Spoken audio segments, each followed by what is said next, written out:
ये बात अलग है कि तुम न बदलो मगर जमाना बदल रहा है। कि ये बात अलग है कि तुम न बदलो मगर जमाना बदल रहा है। गुलाब पत्थर पर खिल रहे हैं, चिराग आंधी में जल रहा है।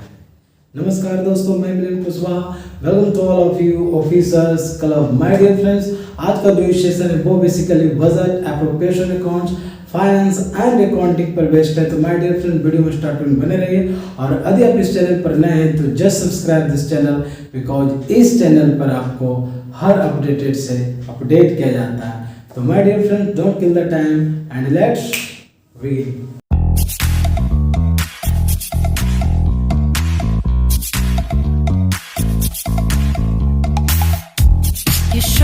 Friends let's begin. और यहाँ है फर्स्ट क्वेश्चन कि appropriation accounts are prepared in which form, यानी एप्रोप्रिएशन अकाउंट्स जो है वो किस फॉर्म में प्रिपेयर किया जाता है। तो ये आपका फॉर्म 403 यानी F403 में प्रिपेयर किया जाता है। ऑप्शन हो जाएगा सी, F403 यानी appropriation accounts are prepared in form number F403। Next question number next है कि as a system of reporting back to parliament यानी PSC means public account committee, railway submit this accounts for security of C&G, यानी इसे कौन से account बोला जाता है। क्वेश्चन कह रहा है, एक बार थोड़ा फिर से देखा जाए कि as a system of reporting back to parliament, as a system of reporting back यानी एक सिस्टम के अनुसार यदि लिया जाए तो पार्लियामेंट को पुनः बैक किया जाता है पार्लियामेंट को। And railway submit this accounts for scrutiny of C&AG यानी कैग, यानी रेलवे जो है सबमिट करता है इस अकाउंट्स को किस लिए, तो इस this accounts for scrutiny of CAG के स्क्रूटनी के लिए सबमिट करता है अगेन रेलवेज।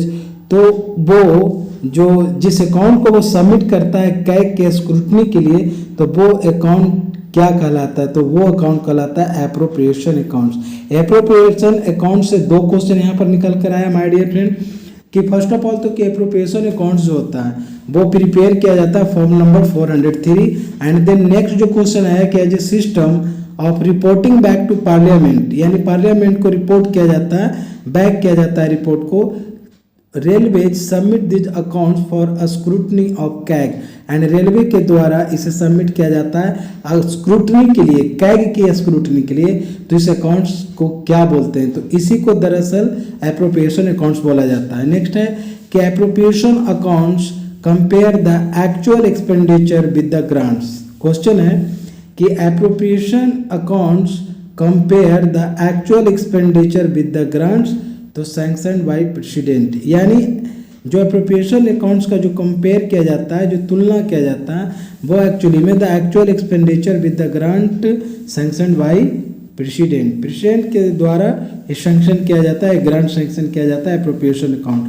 तो तीसरी बात भी ध्यान रखने वाली बात है कि एप्रोप्रिएशन अकाउंट्स का जो नाता है वो प्रेसिडेंट से जुड़ा हुआ है, फॉर्म नंबर 403।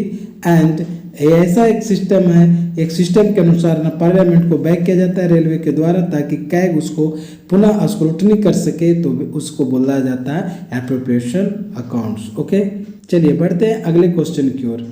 नेक्स्ट जो क्वेश्चन है कहता है in appropriation accounts variation should be explained between, कहता है एप्रोप्रिएशन अकाउंट्स में किसी भी प्रकार का जो वेरिएशन होता है वो एक्सप्लेन किया जाना चाहिए किसके बीच, तो original grant plus supplementary grant and actual expenditure. देखिए यहाँ पर तीन फैक्ट्स आया, एक तो है कि ओरिजिनल ग्रांट किया गया वो प्लस सप्लीमेंट्री ग्रांट, और जो सप्लीमेंट्री एक ओरिजिनल ग्रांट, दूसरा सप्लीमेंट्री ग्रांट एंड तीसरा जो एक्चुअल जो एक्सपेंडिचर हुआ बेसिकली उसके बीच में, यानी appropriation accounts variation should be explained between, यानी एप्रोप्रिएशन अकाउंट्स में किसी भी प्रकार का वेरिएशन होता है तो उसको एक्सप्लेन करना चाहिए किसके बीच में। तो एक जो ओरिजिनल जो हम लोग को ग्रांट हुआ है दूसरी जो सरप्लस ग्रांट है या सप्लीमेंट्री ग्रांट जिसको कह सकते हैं, और तीसरा कि ओरिजिनल ग्रांट और सप्लीमेंट्री ग्रांट के बाद एक्चुअल एक्सपेंडिचर कितना हुआ। दरअसल इसके बीच में जो वेरिएशन है उसको एक्सप्लेन करना चाहिए। ओके, नेक्स्ट क्वेश्चन नंबर है 99, यानी इसके अनुसार तो schedule for submission of appropriation account to audit is issued in consultation with, तो इसको बोलता है कैग, यानी comptroller and auditor general of India, है ना। यानी schedule for submission of appropriation accounts. देखिए एप्रोप्रिएशन अकाउंट्स का अभी हम लोग डिस्कस किए कि इसका सीधा नाता प्रेसिडेंट से है, और इसको स्क्रूटनी करने के लिए कैग के द्वारा रेलवे के द्वारा इसको पुनः पार्लियामेंट को रिटर्न किया जाता है। तीसरी बात ये फॉर्म नंबर 403 में ये प्रिपेयर किया जाता है। और चौथी बात कि जो एप्रोप्रिएशन अकाउंट्स में जो भी किसी भी प्रकार का जो वेरिएशन होता है वो एक्सप्लेन किया जाना चाहिए। जो ओरिजिनल ग्रांट है, जो प्लस जो सप्लीमेंट्री ग्रांट है, देन जो एक्चुअल एक्सपेंडिचर हुआ, तो इन तीनों के बीच में ये क्या होना चाहिए, एक्सप्लेन किया जाना चाहिए। और चौथी बात, चौथा जो क्वेश्चन उसमें ये जो क्वेश्चन है कि schedule for submission of appropriation account to audit is issued in consultation with, कहता है कि schedule of submission of appropriation account to audit appropriation accounts को ऑडिट को सबमिशन करने के लिए जो किसके बीच से यानी किसके सहायता से कंसल्टेशन लेना चाहिए, तो ये है CAG, comptroller and audit general of India, है ना, एप्रोप्रिएशन अकाउंट्स। चलिए बढ़ते हैं नेक्स्ट क्वेश्चन की ओर। एंड जो क्वेश्चन नंबर नेक्स्ट है वो कुछ इस तरह से है कि which of the following is not part of appropriation account. अब देखिए यहाँ पर इंटरेस्टिंग फैक्ट और है कि एप्रोप्रिएशन अकाउंट्स का कौन इसमें पार्ट नहीं है। तो देखिए फर्स्ट जो ऑप्शन है percentage of working expenses to gross earning, annual statement of stores transaction, statement of credit to capital for retired assets, again statement of credit to capital for retired assets, और जो last one यानी option number B कहता statement of uneconomic branch lines. Appropriation accounts कर रहे हैं, fund का grant कर रहे हैं, एलोकेशन दिया जा रहा है, और ऑप्शन में कि statement of uneconomic branch lines, यानी वैसा ब्रांच लाइंस जो अनइकोनॉमिक हो, जहाँ से किसी भी प्रकार का अर्निंग ही ना हो। तो क्वेश्चन कर रहा है कि which of the following is not part of appropriation account. फिर ये एप्रोप्रिएशन अकाउंट्स का पार्ट हो ही नहीं सकता है, क्यों? क्योंकि ये अनइकोनॉमिक ब्रांचेज लाइन है। तो अनइकोनॉमिक जो ब्रांच लाइन्स है तो वो यानी अर्निंग उस लाइन से नहीं होता है, तो statement of uneconomic branch line से एप्रोप्रिएशन अकाउंट्स का पार्ट नहीं है।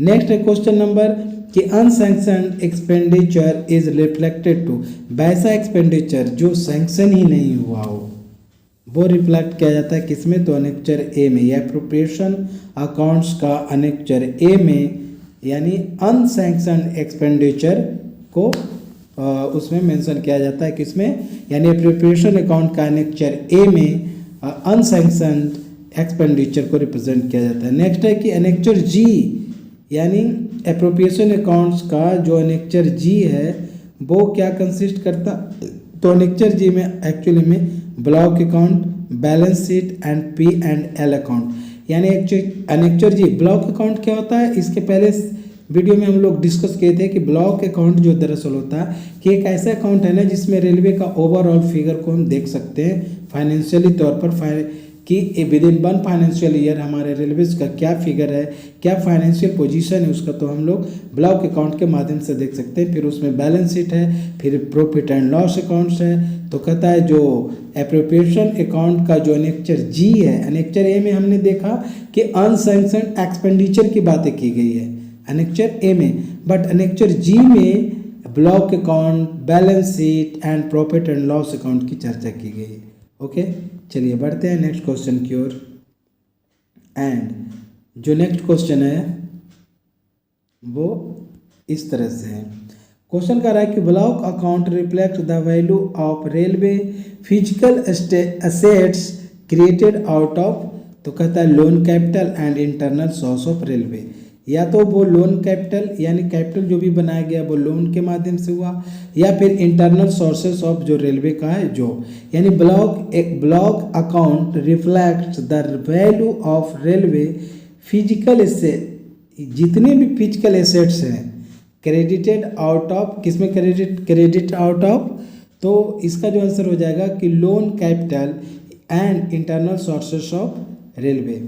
नेक्स्ट क्वेश्चन है कि miss classification between voted and charge revenue and capital segments between different sources of financing etc. detected in the accounts are annexure आई, यानी appropriation accounts का जो annexure आई की बात यदि किया जाए तो सीधा सीधी इसमें बात है कि इसमें मिस क्लासिफिकेशन को मेंशन किया जाता है, और ये मिस क्लासिफिकेशन आपका वोटेड एंड चार्ज एक्सपेंडिचर के बीच में हो सकता है, या फिर रेवेन्यू एंड कैपिटल सेगमेंट्स के बीच में हो सकता है, या फिर डिफरेंट सोर्सेस ऑफ फाइनेंसिंग के बीच हो सकता है, यानी अनेक्चर आई जो है वो बेसिकली मिस क्लासिफिकेशन से कोरिलेट करता है। नेक्स्ट क्वेश्चन है कि एप्रोप्रिएशन अकाउंट्स आर प्रिपेयर्ड, देखिए अभी हम लोग डिस्कस किए थे कि appropriation accounts are prepared in form number A403, but here is question is कि appropriation accounts are prepared after submission of March final account current. This is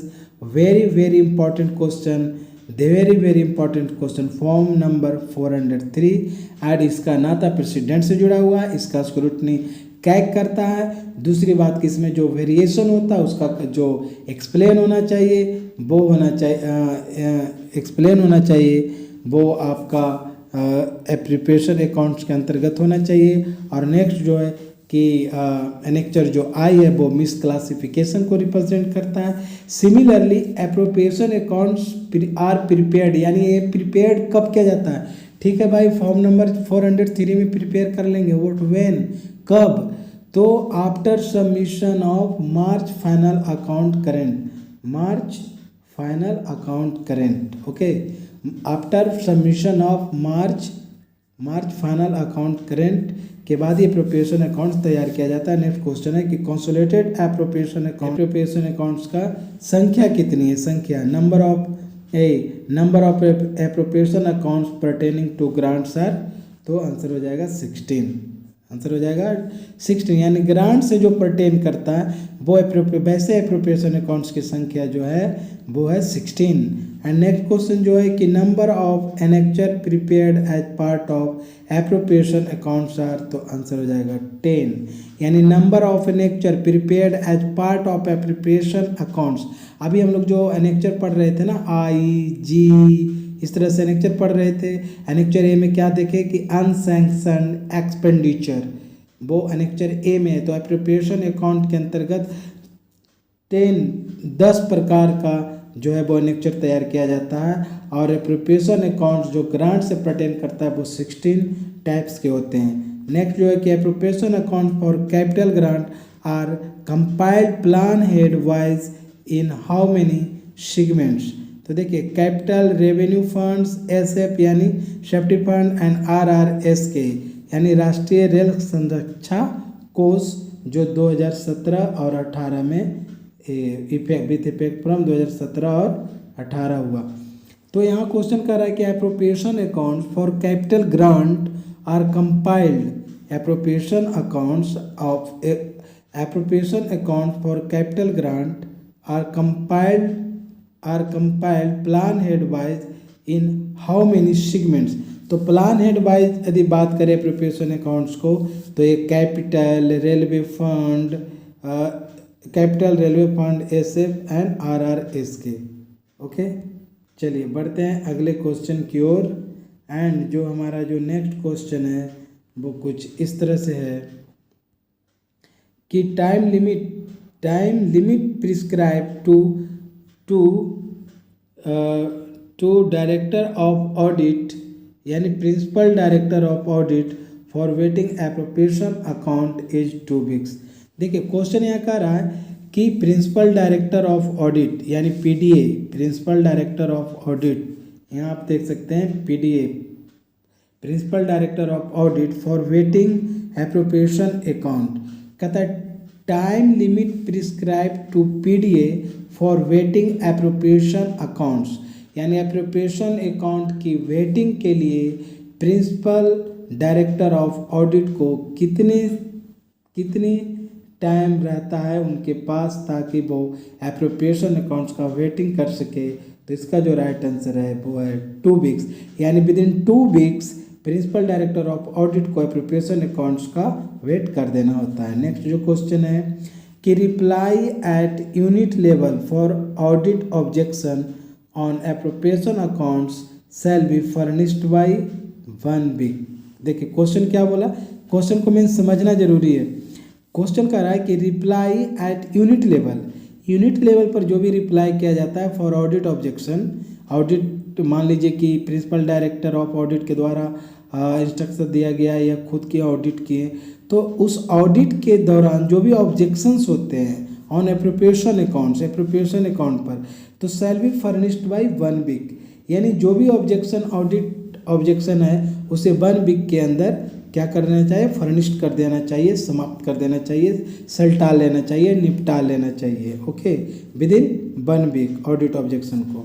next है कि time limit prescribe to principal director of audit for rebuttal on appropriation accounts and for furnishing reply from PFA is 2 weeks and 1 week respectively, यानी question कह रहा है कि PFA के लिए तो 1 वीक है ना, और प्रिंसिपल डायरेक्टर ऑडिट के लिए 2 वीक का टाइम है। किस लिए, तो time limit prescribe to principal director audit for rebuttal on appropriation accounts and for furnishing reply from PFA के द्वारा जो फर्निशिंग रिप्लाई किया जाता है वो उसके लिए PFA के पास 1 वीक का टाइम होता है और प्रिंसिपल डायरेक्टर ऑडिट के पास 2 वीक का टाइम होता है। ओके, चलिए बढ़ते हैं अगले क्वेश्चन की ओर। और जो आपका नेक्स्ट क्वेश्चन है वो है कि विच is not part of parliamentary control on railway finance, which is not part of parliamentary control on railway finance.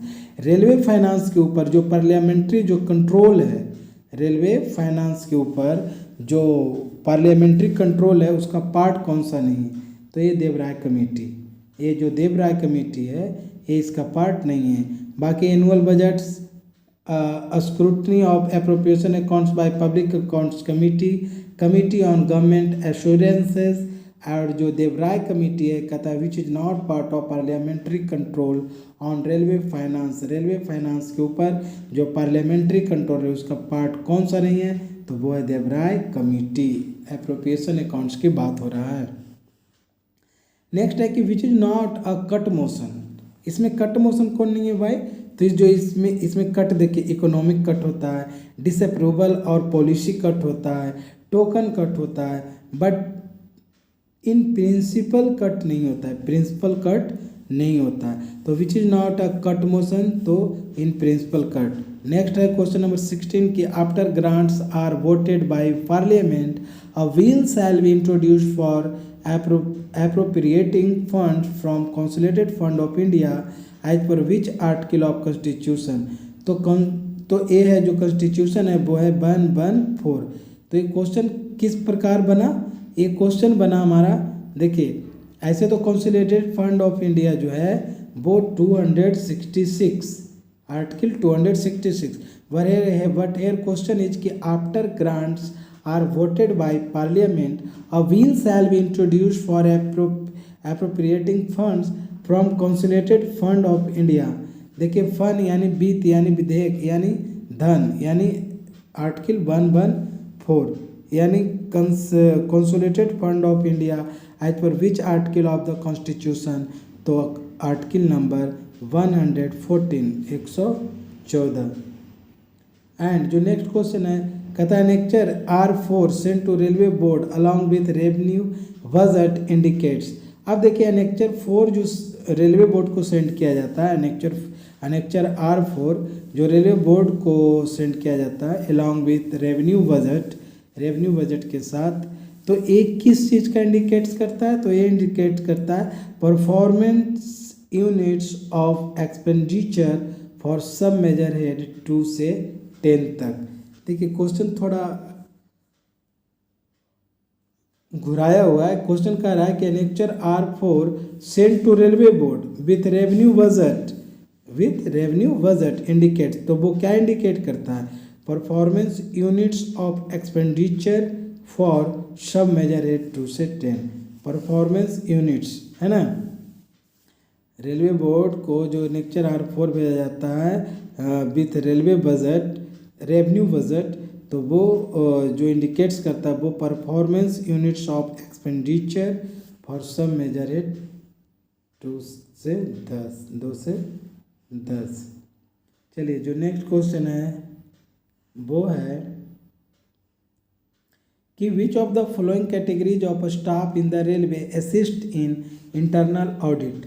Internal audit में किस तरह के रेलवे स्टाफ असिस्ट करते हैं, सहायता करते हैं? तो देखिए, which of the following categories of staff in railways assist in internal audit. Internal audit जो एक्चुअली में होता है वो रेल डिपार्टमेंट ही करती है, रेल का डिपार्टमेंट, जैसे अकाउंट्स में करना है traffic inspector, welfare inspector and health inspector. Question एक बार फिर से थोड़ा नॉलेज बढ़ाने के लिए भी है क्वेश्चन कि which of the flowing categories of staff in the railway assist in internal audit, यानी इंटरनल ऑडिट में रेलवे का जो स्टाफ है वो किस कैटेगरीज ऑफ स्टाफ की उसकी क्या कैटेगरी रहता है, किस कैटेगरी का रहता है? तो देखिए, एक तो ट्रैफिक अकाउंट्स हो गया, क्योंकि मामला हमारा इंटरनल ऑडिट की है, तो इंटरनल ऑडिट में एक तो हमारा हो गया, कौन सा हो गया? ये ट्रैफिक अकाउंट्स, दूसरा welfare inspector and 3 health inspector, यानी 3 तरह के हो गए। यानी which of the following categories of staff in the railways assist in internal audit. Traffic accounts या ट्रैफिक अकाउंट्स नहीं कर सकते हैं, बिकॉज यहाँ क्वेश्चन पूछ रहा है कि कैटेगरीज ऑफ स्टाफ, तो ट्रैफिक इंस्पेक्टर हो गया, वेलफेयर इंस्पेक्टर हो गया, उसके बाद हेल्थ इंस्पेक्टर हो गया। तो ये सब एक्चुअली में असिस्ट करते हैं इंटरनल ऑडिट में। कौन? तो ये हो गया ट्रैफिक इंस्पेक्टर, और दूसरा वेलफेयर इंस्पेक्टर, और तीसरा हेल्थ इंस्पेक्टर। चौथा क्वेश्चन है कि the 5 CS the internal audit process. अब इस 5C क्या है? तो 5C जो है वो है criteria, condition, cause, corrective action and consequence, है ना। कॉन्सिक्वेंस लास्ट में क्या आ जाएगा? कॉन्सिक्वेंस, क्या नतीजा निकला, यानी 5C of the internal audit process of criteria, condition, cause, creative action, consequence. Next है कि what are the 5 watch words for public expenditure. Public expenditure के लिए वो 5 जो 5 वॉच वर्ड्स है वो क्या है? वो है transparency, fairness, value for money and quality और टाइम। बड़ा लंबा क्वेश्चन लेकिन बड़ा इंपॉर्टेंट क्वेश्चन है कि what are the 5 watch words. 5 watch words कौन कौन है पब्लिक एक्सपेंडिचर के अंतर्गत? पब्लिक एक्सपेंडिचर के अंतर्गत तो वो जो है वो 5 जो वॉच वर्ड्स है कि ट्रांसपेरेंसी होना चाहिए, ट्रांसपेरेंसी जब है तो फेयरनेस होना चाहिए, transparency, fairness, value for more quality, value for money, quality और टाइम। यानी what are the 5 watch words for public expenditure? Transparency, जब ट्रांसपेरेंसी हो गया तो उसके बाद फेयरनेस, ट्रांसपेरेंसी, फेयरनेस, ट्रांसपेरेंसी होना चाहिए, फेयरनेस होना चाहिए, उसके बाद वैल्यू फॉर मनी होना चाहिए, quality, time, value for money, quality, time, value for money, quality, time. Next जो क्वेश्चन है वो है कि विच is not a method for expenditure control. Expenditure को कंट्रोल करने का मेथड कौन नहीं है? तो material modifications and price variation, यानी PVC और MM, यानी material modification, which is not a method for expenditure control, expenditure control का इनमें से कौन मेथड नहीं है, तो वो है material modification and price variation clause. Question कर रहा है फिर से एक बार, which is not a method for expenditure control, expenditure control का मेथड कौन नहीं है, तो मटेरियल मॉडिफिकेशन, यानी एक्सपेंडिचर कंट्रोल का मेथड में शामिल नहीं है क्या, तो material modification and price variation clause. Next है कि coal is a commodity contributes toward total freight revenue earned by the railway, तो 45 to 49% अर्न करता है। कौन, coal as a commodity contributes towards total freight revenue earned by the railway, यानी between 45 to 49%, 45 to 49%। Next question है कि in Indian railways as per the NTDCPC report the average flight charges per NTN net 10 kilometre, तो one of the highest in the world. Question क्या कर रहा कि in Indian railways as per the NTDPC report, in Indian railways as per the NTDPC, in Indian Railway as per the NTDC report the average freight charges for इतना one of the highest in the world, next जो question है वो है कि in terms of the route kilometre India is, यानी route kilometre India के अंतर्गत जो रेलवे की जो पोजीशनिंग है वो बताना है, तो fourth largest rail system in the world. तो माय डियर फ्रेंड्स, इस प्रकार से कुछ क्वेश्चन का कलेक्शन था जो आपके एग्जामिनेशन पॉइंट ऑफ व्यू से इसको प्रिपेयर किया, एंड आई होप आपको ये वीडियो पसंद आया होगा। Till then bye bye, see you, love you all.